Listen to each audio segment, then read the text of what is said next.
thank you very much. And we really, you're my friends, and you've been supporting me right from the beginning. I appreciate that you're here, and we're here for you. And I told you when you want to come back with your 600,000, we're ready to take you, but you're going to give us a little display on those beautiful bikes, and you're going to be, I've never seen anyone do that, actually. You must have special privileges. I've never seen anybody ride through here. But I want to welcome you, and I want to welcome my friends. You're the Rolling to Remember, and that's what it is, Rolling to Remember, and we will be commemorating Memorial Day. It's a big thing. Together, our nation pays immortal tribute to the extraordinary courage, unflinching loyalty, and unselfish love and supreme devotion of the American heroes who made the ultimate sacrifice, and that's what you're here for. It's the ultimate sacrifice, and it is indeed. They laid down their lives to ensure the survival of American freedom.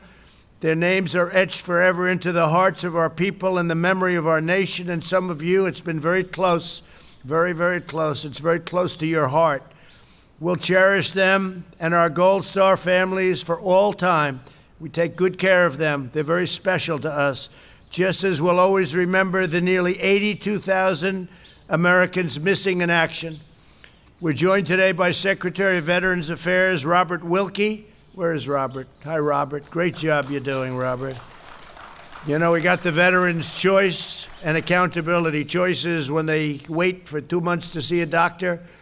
Before they have to wait like a few hours, they go outside, they get themselves a good doctor, we pay the bill, and they get taken care of. So, you know, the stories were legendary. You don't hear bad things about the VA anymore. Used to turn on every night, you'd see a horror show. So I want to thank you. You've done a fantastic job, Robert. What a great job. Accountability also. We had VA accountability. Sounds easy, but when you have civil service and you have unions and you have all of this, for 40, 50 years they've been trying to get rid of it. They don't take care of our vets, we fire them. Before you couldn't. They were sadists, they were thieves, and I think you've let go of more than 8,000 people, right, who were terrible. They've been trying to fire them for years. They didn't take care of our vets. Just the opposite. They were horrible. Now they're gone. We got them out, so that's a big thing. So it's Robert Wilkie. Thank you very much. National Commander of MVets, Jan Brown. Where's Jan? Jan, thank you very much. Good job. Good job you've done here. You got this very special group. They're going to be doing a very special ride. I'm going to get to watch you, I hope, right? Because I don't know. Sometimes I look at those bikes. I don't know. They're pretty tough, right? And actor Robert Patrick, who's been in many films and television shows. I know that well.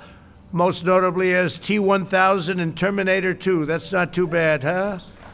You're looking good. You're looking good, Robert. I want to especially recognize the legendary AMVETS riders who made the Rolling to Remember possible. For 32 years, Rolling Thunder, my friends, carried out a ride of remembrance, and now we're going to continue that onward. And the Rolling Thunder people were terrific. Artie and everybody, they really were. We had a good relationship with them. You know that, right? You're going to say hello to my Artie. And I heard they were giving him a hard time a couple of years ago, and I said, nope, no hard time. But people do get older, right? They get a little bit, he said, I'm getting a little older. So, but Artie's terrific, and the whole group is terrific. And thank you for keeping this noble tradition alive and for preserving the memory of those who are missing, but never forgotten, never forgotten. My administration will spare no effort or resource to support the men and the women who defend our nation.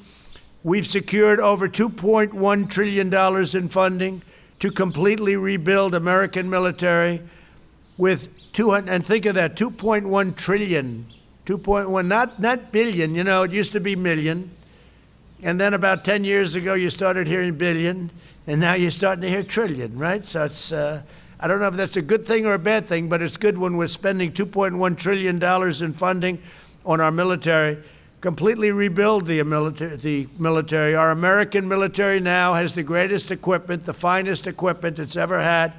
It's been entirely rebuilt. Some of the equipment is still coming, all made in America, everything. And when I came here, and you people knew it better than anybody, our military was depleted, just like the shelves were empty from medical equipment. We didn't have ventilators. We didn't have testing. We didn't have anything. And now we have great testing, the best in the world. We have great ventilators. We're making thousands and thousands of them. And we're actually now so loaded with ventilators that we're helping other countries and therefore saving lives also. But our American military with 281, that's a lot of planes, F-35 fighter jets, the best in the world, 453 Abrams tanks, 14,400 tactical combat vehicles, 2 aircraft carriers, 36 additional battleships, and much more. All made in the USA. So importantly, we're giving our service members the resources, tools, and equipment they need. We're even getting brand new, beautiful uniforms. Doesn't sound like much. If I told you what it costs, it's a lot for the Army. The Army has new uniforms, and they are gorgeous. We passed the largest reform of the Department of Veterans Affairs I think in the history of the department, including VA accountability, and I said VA choice. We've removed 8,500 VA workers who weren't doing their job, who were taking advantage of our country and hurting our vets. The percentage of veterans reporting they trust services, think of that. They trust services, so they report, and they say they trust services, has reached the highest in the history of the VA, Secretary. That's a big statement. So the percentage of veterans reporting that they trust the VA and the VA services is now the highest in the history of the service. Satisfaction with the VA outpatient care has reached 89%, and we're not going to rest until we have it at 100%, Robert. I also formed the Prevents. It's called Prevents Task Force. Well, you guys, how many are vets here? Big difference between now and the way it used to be, right? Big difference.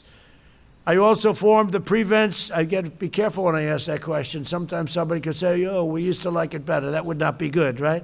You know that would go on the fake news immediately, right? That's all they'd cover, so I have to be very careful, but thank you. I also formed the Prevents Task Force to fight the tragedy of veteran suicide, which is an unbelievable tragedy. And we actually have medications that we're working on. They have one from Johnson & Johnson, which is a inhaler, and it's been very effective. We've ordered, I think, thousands of units of that, thousands and thousands, and we're using it. When the invisible enemy struck our country, my administration quickly secured VA medical facilities. We're keeping the sacred covenant. We're protecting those who sacrificed so much to protect us. I was very early. In fact, out of many, many people, I was the only one that wanted to do it. I guess I was the only one that mattered, but I kept China out of the United States. I put a ban on China in January. Then I took a lot of heat. Joe Biden said, oh, he's xenophobic. Oh, that's right. Yeah, but a month later he said I was right.